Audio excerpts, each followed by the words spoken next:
President Trump's illegal immigration crackdown is off to a fast start.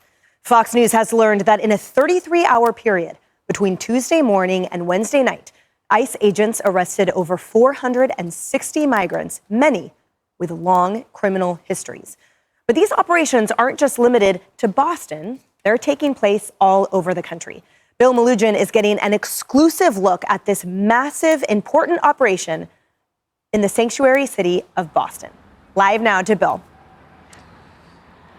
Well, Emily, we've heard officials here in Boston and in Massachusetts say repeatedly they are not going to cooperate with ICE or mass deportation efforts by the Trump administration. And ICE says, well, that's perfectly fine. You don't have to cooperate with us. We're still going to go into your city and we're going to do the job. And we were with ICE Boston yesterday for about 10 hours as we got to watch them firsthand carry out immigration enforcement. Take a look. Good morning, everyone. It's a frigid 5 degrees in the pre-dawn hours just outside of Boston, where this team of elite ICE officers is briefing on their targets for the day. We're going to be targeting some extremely violent offenders today. Within moments, the officers are on the move, with eyes on their first target. Looks like we got movement, target vehicle coming out. They quickly take him into custody. He's an MS-13 gang member wanted in El Salvador for aggravated murder. And he has an Interpol red notice out for his arrest. We are targeting very violent threats to our community. I'm not going back to Haiti. One of those threats is this illegal alien from Haiti. ICE says he's a gang member with 17 criminal convictions in recent years. Trump, you feel me? Yo, Biden forever, bro. Thank Obama for everything that he did for me, bro. ICE Boston quickly takes down its next targets, including this illegal alien from Brazil who has an Interpol red notice for armed robbery. This Salvadoran illegal alien charged locally with rape and released by a sanctuary jurisdiction. Señor, ¿cómo se llama? And this Dominican illegal alien charged with assault with a deadly weapon and heroin trafficking. Officers also arrested this Guatemalan MS-13 gang member facing gun charges. ICE says he was released from local custody just the day before. Their detainer request was ignored because of sanctuary policies. And in a sign of shifting priorities with the new Trump administration, this man, who was in the same apartment as the target, was also arrested after ICE determined he's also in the U.S. illegally. This is what ICE calls collateral. So you guys got your main target just now, but you got somebody else. What just happened? So our main target was released by a sanctuary jurisdiction, not honoring a detainer.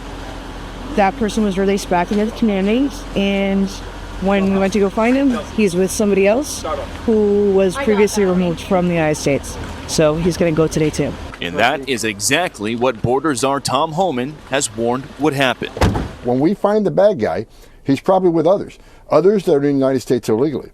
They may not be a criminal priority, but we're not walking away from them. ICE Boston says they will continue to go into sanctuary jurisdictions and do their job. Today was a good day. Today we took several significant public safety threats out of our communities. Unfortunately, a lot were released by sanctuary policies, but we're here to tell the Commonwealth and the rest of the country that we're going to find them whether they're released or not. And guys, a quick note on some of the blurring we did in that story. We decided to hide the faces of the ICE officers, obviously, because a lot of them work undercover. We also blurred some of the faces of the suspects if their cases are still pending, if they've been arrested but haven't been convicted yet. We also learned after we were done filming that ICE picked up another target on the other side of the city. This was a previously deported Honduran illegal alien who was arrested locally and is facing charges for raping a woman while holding a gun in her mouth, guys. Those are the kind of targets ICE is picking up out here. The most visible sign of Donald Trump's immigration crackdown may come at the U.S. border with Mexico, where 1,500 American soldiers are being deployed, as Trump promised. I will send troops to the southern border to repel the disastrous invasion of our country. For now, the troops will only be supporting Customs and Border Patrol. Trump is considering whether to invoke the Insurrection Act to allow the military to carry out arrests on American soil. He's using his executive authority because desperate times call for desperate measures. At the same time, communities across the U.S. are bracing for large-scale immigration raids and promised mass deportations. If I were to lose my parents due to deportation, my whole world would fall apart. We want our immigrants to know that this is a city of immigrants, this is a country of immigrants. It's imperative that you go to school, use the hospital service, use the police services. Some local leaders have vowed not to cooperate, as the new administration warns no place is safe.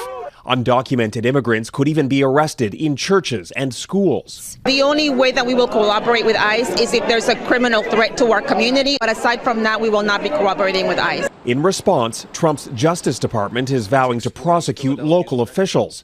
A 3-page memo warns federal law prohibits state and local actors from resisting, obstructing, and otherwise failing to comply with lawful immigration commands.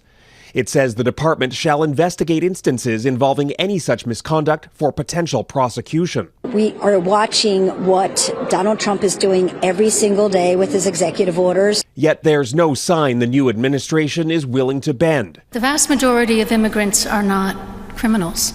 After this direct plea during the inaugural mass, I ask you to have mercy, Mr. President.